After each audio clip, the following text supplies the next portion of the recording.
दुख में कोई साथ नहीं देता। कलयुग का कड़वा सच। कलयुग का कड़वा सच बहुत डराने वाला है। वास्तव में जो कुछ भी कलयुग के बारे में कहा गया है वो आज सही हो रहा है। तो आइए जानते हैं कलयुग के कड़वे सच के बारे में। लोग पेड़ों को काटने या उपवनों को नष्ट करने से पहले एक बार भी नहीं सोचेंगे। सब एक ही प्रकार का भोजन करेंगे, अर्थात खान पान में भेदभाव का अभाव होगा। संतों का भारी रूप होते हुए भी लोग व्यापार और व्यापारिक गतिविधियों में लिप्त रहेंगे। कलयुग में पुरुष अपनी पत्नी से ही मित्रता करता है, पर पुरुष उन्हीं लोगों को अपना संबंधी मानेगा जो उनकी पत्नी के माध्यम से उससे संबंध रखते हैं। जिसके पास धन है वह कुलीन और अच्छे गुणों वाला माना जाएगा। जिसके हाथ में सत्ता है वही अपने पक्ष में न्याय की राह चलाएगा। जिसके पास पैसे की कमी है वह रिश्वत नहीं दे सकता, उसे अदालतें न्याय से वंचित कर देगी। दूर के जल स्रोतों को लोग तीर्थ मानेंगे, लेकिन निकट के तीर्थों को उपेक्षा करेंगे। उदाहरण के लिए माता पिता के साथ रहना और उनकी सेवा करना ब्राह्मण और उन कार्यों को करना शुरू कर देंगे जो अन्यथा शूद्रों को करने चाहिए। ब्राह्मण यज्ञों और वेदों के अध्ययन से विरत रहेंगे। लोग अपने पूर्वजों को तर्पण करना बंद कर देंगे। ब्राह्मण कुछ भी खाना शुरू कर देंगे। पुरुषों की उम्र कम होगी और ताकत में कमजोरी होगी। वे ऊर्जा और पराक्रम में कमजोर होंगे। कलयुगी में महिलाएं संभोग के लिए अपने मुंह का इस्तेमाल करेगी। अधिक कराधान के बोझ तले गृहस्थ लुटेरे बन जाएंगे। आश्रमों में ब्रह्मचारी बुरे आचरण में लिप्त होंगे और अपनी इच्छाओं को पूरा करेंगे। आश्रम ऐसे दिखावे से भरे रहेंगे जो दूसरों के भोजन पर जीवन यापन करने की कला में निपुण है। जब कलयुग और भी अधिक पतित होता है तो धर्म का पालन करने वाले लोगों के जीवन पहले से भी छोटा दिखाई देता है। लोग झूठे तोल से मोल बेचेंगे। व्यापार से जुड़ा व्यापार छल होगा। कलयुग के अंत में युवा बूढ़े की तरह व्यापार करता है। जो आचरण छोटों का शोभा देता है वह वृद्धों में देखा जाता है। बूढ़े बच्चों की तरह सोचेंगे और छोटे बूढ़ों की जैसी बुद्धि होगी। कलयुग में लोग सत्य को संक्षिप्त करते हैं। सत्य को किए गए इस नुकसान के कारण जीवन काल छोटा हो जाता है। ब्राह्मण क्षत्रिय और वैश्य आपस में सनातन उत्पन्न करेंगे और तपस्या और सत्य में रहित शूद्रों के सामने बनेंगे। गायों को कमी के कारण लोग बकरी और भेड़ का दूध पीने का सहारा लेंगे। ब्राह्मण पवित्र व्रतों का पालन नहीं करेंगे बल्कि वेदों की आलोचना करेंगे। तर्क से मोहित होकर वे पूजा और यज्ञों का त्याग देंगे।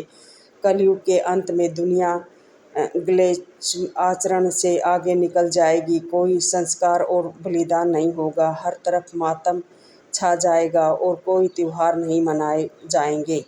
पुरुषों द्वारा की संपत्ति यहाँ तक कि विधवाओं की भी संपत्ति लूट लेंगे। मनुष्य दुष्टों द्वारा दिए गए उपहारों को भी खुशी खुशी स्वीकार करेंगे। जब कलयुग का अंत निकट होगा तब क्षत्रिय संसार के कांटे होंगे। वे दूसरों की रक्षा नहीं करेंगे। शादी में कोई लड़की का हाथ नहीं मांगेगा। कोई भी लड़का लड़की की शादी में विधिवत नहीं देगा।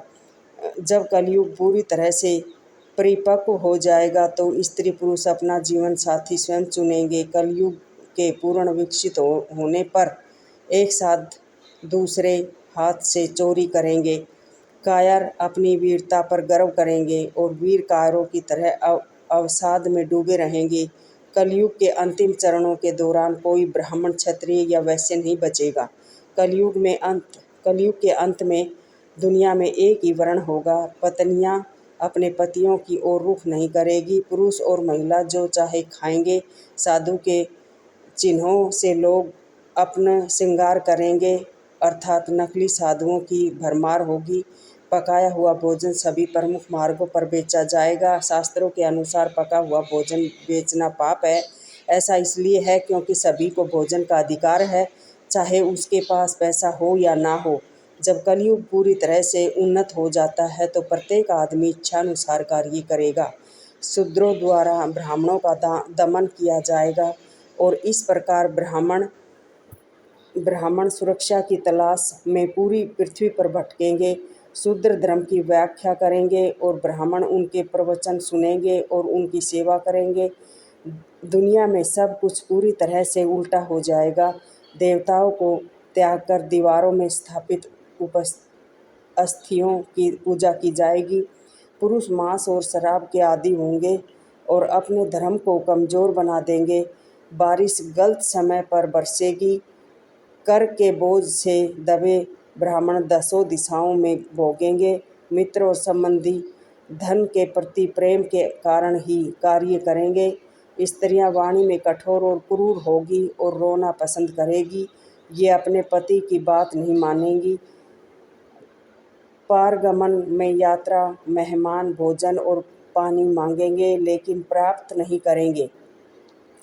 उन्हें शरण देने से मना कर दिया जाएगा और सड़कों पर सोने के लिए मजबूर किया जाएगा। लोग अपने अपने देशों को छोड़कर अन्य देशों, दिशाओं, क्षेत्रों आदि में शरण लेंगे और हाय पिता, हाय पुत्र कहते हुए दुनिया भर में घूमेंगे। यौन कौशल पुरुषों और महिलाओं में उत्कृष्टता का मानदंड होगा। बुराई की एकमात्र निशानी गरीबी होगी। जो अपनी तपस्या, तांत्रिक शक्तियों आदि का बड़ा प्रदर्शन कर सकता है वह सबसे बड़ा साधु माना जाएगा। अपने बालों को संवारना और कपड़े पहनना स्नान के विकल्प के रूप में माना जाएगा। पेट भरना ही जीवन का सर्वोच्च उद्देश्य होगा। राजा बनने का कोई नियम नहीं होगा। कोई भी ब्राह्मण, क्षत्रिय, वैश्य या शूद्र जो इस बात पर निर्भर करता है कि उस समय सबसे शक्तिशाली कौन होगा, राजा बनेगा। उस समय शासन इतने लोभी होंगे कि उनमें और लुटेरों में कोई भेद नहीं रहेगा। वेदों के जप के अभाव और अतिथियों के न आने से घर वीरान होंगे। अगर वीडियो अच्छी लगे तो लाइक, शेयर और सब्सक्राइब